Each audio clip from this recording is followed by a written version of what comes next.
Malmö.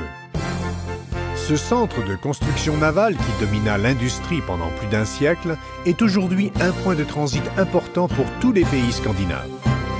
C'est également là qu'on trouve l'église de Scientologie de Malmö. Surplombant un parc de la banlieue d'Arlöf, ce bâtiment de 3 étages fait de briques et d'acier s'étend sur une superficie de 6000 m². Une fois qu'on en franchit le seuil, on découvre un bâtiment magnifique à tout point de vue. C'est l'incarnation même de la scientologie au XXIe siècle en Suède.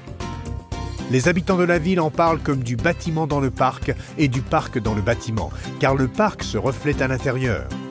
On y voit même la silhouette des arbres sur le sol de l'entrée. Tout commence à la réception, où l'on trouve la marque distinctive d'une église de scientologie idéale, les panneaux d'information.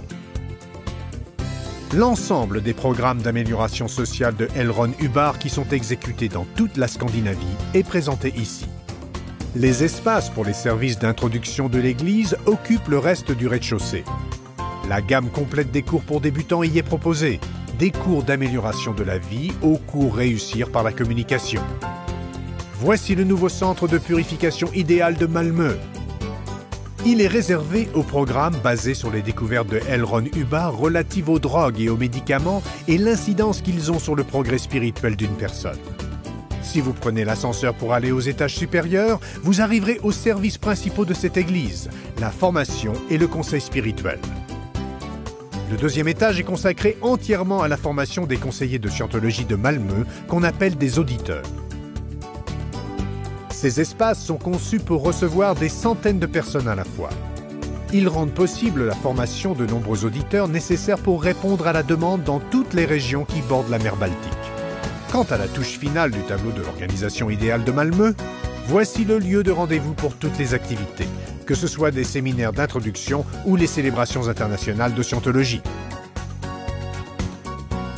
Conçu il y a un demi-siècle par l'un des meilleurs architectes suédois, il est relié au bâtiment principal par un couloir vitré et est reconnu par la ville comme un monument classé. Il abrite aujourd'hui la chapelle de Malmö. Elle est parfaite pour les services dominicaux de scientologie, les mariages et les baptêmes. Elle a aussi été conçue pour accueillir la ville ou servir de point de ralliement dans le cadre de programmes humanitaires effectués dans toute la Scandinavie et parrainés par l'Église. Voilà donc l'église de Scientologie de Malmö.